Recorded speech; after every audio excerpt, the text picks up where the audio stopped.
नमस्कार, मी कल्याणी सावंत पाटील. तुम्ही पाहत आहात स्पीड न्यूज लाईव्ह 24. पाहूया देश आणि विदेशातील बातम्यांचा वेगवान आढावा फक्त आणि फक्त स्पीड न्यूज टॉप 10 मध्ये.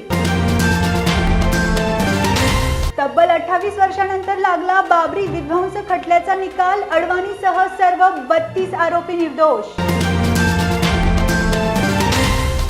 राज्याचा अनलॉक 5 जाहीर. बार, रेस्टॉरंट, रेल्वे सुरू होणार आणि शाळा, महाविद्यालय, चित्रपटगृह, स्विमिंग पूल बंदच.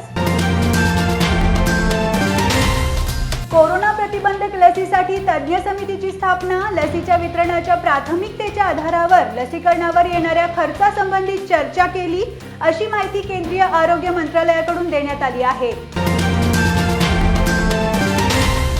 ड्रग्स अँगलवरून तपास करत असलेल्या केंद्रीय अंमली पदार्थ विभागानं कोणत्याही अभिनेत्रीला अद्याप क्लीन चिट दिलेली नाही.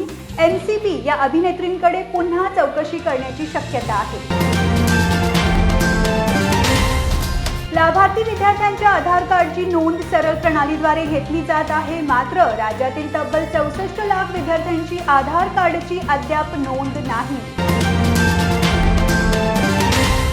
आता बातमी आहे कोल्हापुरातून. धनगर समाजाच्या वतीने आरक्षणाच्या मागणीसाठी शुक्रवारी सकाळी 11 वाजता अक्षता मंगल कार्यालयामध्ये गोलमेज परिषद आयोजित करण्यात आली आहे. या परिषदेत आगामी आंदोलनाची दिशा ठरवण्यात येईल.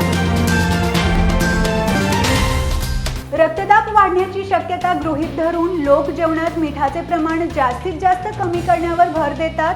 मात्र मिठाच्या प्रमाणात केलेली जास्तीत जास्त घट सुद्धा संक्रमित आजाराचे कारण बनू शकते, असा निष्कर्ष संशोधनात काढण्यात आला आहे. सोशल मीडियावर प्रचंड ऍक्टिव्ह राहणारी बॉलिवूड अभिनेत्री कंगना राणावत हिने आपला आगामी चित्रपट थलावीच्या डान्स रिहर्सलला सुरुवात केली आहे. शिवाजी विद्यापीठ बॅकलॉग परीक्षांना आजपासून प्रारंभ. 30,000 विद्यार्थ्यांचा समावेश. 200हून अधिक अभ्यासक्रम.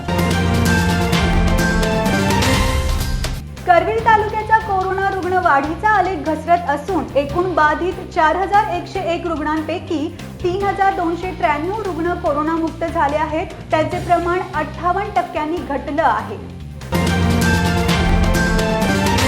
याबरोबरच आजचं स्पीड न्यूज टॉप 10 इथे संपलं. उद्या पुन्हा भेटूया नवीन स्पीड न्यूज टॉप 10 सोबत. तोपर्यंत पाहत रहा speed news live 24. Stay live and stay update.